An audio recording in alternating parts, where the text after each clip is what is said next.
안녕하세요. 선릉사는 은씨입니다. 오늘은 소파 구매 가이드를 진행해 보도록 하겠습니다. 고가의 소파를 구매하실 때는 매장에 방문하셔서 직접 착석해 보시고 이것저것 꼼꼼히 따져 보신 다음에 구매를 하시는 것이 가장 좋은 방법입니다. 하지만 소파처럼 부피가 큰 제품, 특히 고가의 제품이 아닌 경우에는 오프라인 매장이 없는 경우가 많습니다. 이럴 때 저희는 이제 인터넷으로 구매를 해야 되는 경우가 많은데, 이때 어떤 것들을 따지고 구매를 해야 내가 생각했던, 내가 기대했던 소파를 만날 수 있는지 하나하나 살펴보도록 하겠습니다. 첫 번째로 살펴봐야 할 건 좌석의 크기입니다. 저희가 소파를 구매할 때 인터넷 페이지를 보면 2인용, 3인용 소파 이런 식으로 표현이 되어 있는 경우가 많은데, 여기에서 저희가 고려해야 할 건 이 2인용, 3인용 앞에 어떠한 수식어도 없다는 겁니다. 그래서 어떤 2인용은 2명이 편안하게 앉을 수 있는 2인용이고 어떤 2인용은 2명이 꽉 껴서 앉을 수 있는 2인용일 수도 있습니다. 예를 들면 비행기표랑 비슷한 거죠. 한 명이 앉아서 가지만 이코노미일 수도 있고 퍼스트 클래스일 수도 있습니다. 그럼 이제 저희는 기준이 필요합니다.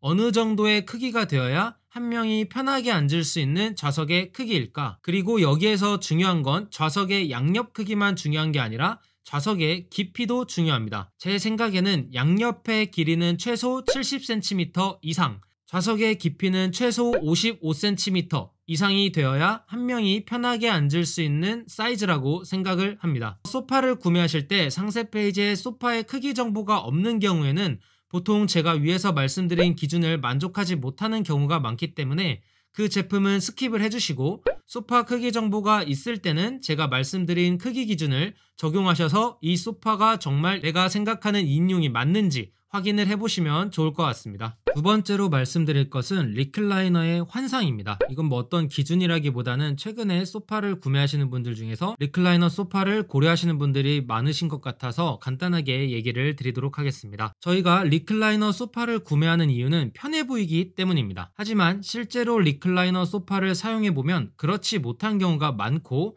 실제로 사용하는 빈도가 굉장히 낮을 수 있습니다. 그 이유는 생각해보면 아주 간단합니다. 저희는 서 있는 것보다 앉아 있는 게 편하고 앉아 있는 것보다 누워 있는 게 편하기 때문입니다. 리클라이너는 결국 편하게 앉기 위함인데 아무리 편하게 앉아봤자 누워있는 것보다는 불편합니다. 저도 리클라이너 소파를 사용하고 있지만 리클라이너 기능은 사용하지 않고 누워있는 경우가 많습니다. 리클라이너 소파 구매를 고려 중이신 분들은 꼭 이 점 참고하시면 좋을 것 같습니다. 그래도 리클라이너 소파 구매를 원하시는 분들이 꼭 고려해야 할 점 몇 가지를 말씀드리겠습니다.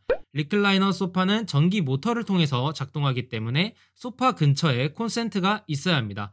콘센트에서 소파를 멀리 놓아야 할 경우 전기선으로 인해서 지저분해질 수 있습니다. 두 번째는 리클라이너 소파 중에서 이상하게 싸 보이는 제품이 간간히 보이는 경우가 있는데, 이때 꼭 확인해 보셔야 할 게 리클라이너 기능을 제공하는 좌석의 개수입니다. 좌석이 2개가 있다고 해서 모두 다 리클라이너 기능을 제공하지 않는 경우가 많습니다. 내가 구매하려는 소파에 좌석이 몇 개가 있고 그 중에서 몇 개가 리클라이너 기능을 제공하는지 꼭 확인해 보시면 좋을 것 같습니다. 세 번째는 소파의 좌석 사이의 구조입니다. 소파의 좌석 사이 구조는 저희가 실제로 매장에서 착석을 해보고 시사용을 하더라도 아주 쉽게 놓칠 수 있는 부분입니다. 그럼 이게 왜 중요한지 설명을 드리도록 하겠습니다. 소파를 보통 사용할 때 소파에 앉아 있는 경우도 많지만 이와 비슷한 시간을 소파에 누워서 보내는 경우도 많습니다. 눕게 되면 자연스럽게 여러 좌석에 걸치게 되는데 이때 소파의 좌석 사이의 구조가 느껴지게 됩니다. 만약에 소파 사이에 소파를 지지하기 위한 나무 구조물 등이 있다면 누웠을 때 이게 느껴지게 되고 이 부분은 쿠션감이 덜하기 때문에 불편할 수도 있습니다. 그래서 이 부분을 꼭 확인하셔야 됩니다. 저희가 인터넷으로 구매를 할 때도 이 소파 좌석 가운데 부분에 수직 구조물이 있는지 없는지 확인할 수 있는 방법이 있습니다.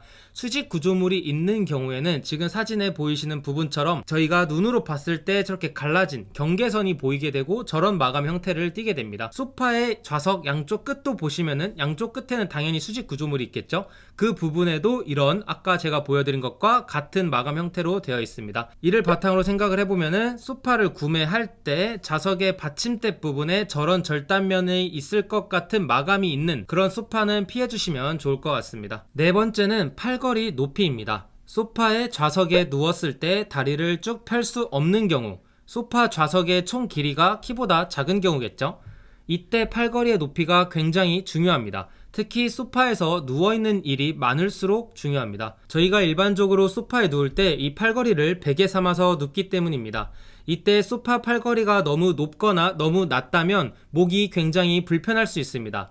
그러면 머리 쿠션을 사용하면 되는데, 머리 쿠션을 사용하게 되면 더 이상 팔걸이만큼의 면적을 사용할 수 없게 되면서 내가 소파에서 사용하는 면적이 줄어들게 되고, 안 그래도 다리도 못 피는 소파인데 좀 더 웅크린 자세를 취하게 됩니다. 작은 소파를 구매하실 때는 팔걸이 높이를 꼭 확인하셔서 내가 사용하는 베개 높이와 비슷한지 이런 것들을 확인하셔서 소파에 최대한 많은 면적을 사용할 수 있도록 하시면 좀 더 쾌적하게 소파를 사용하실 수 있습니다. 네, 이렇게 해서 소파를 구매할 때 꼭 챙겨봐야 할 것들에 대해서 알아봤는데요. 제 영상이 마음에 드셨다면 좋아요, 구독 부탁드리겠습니다. 감사합니다.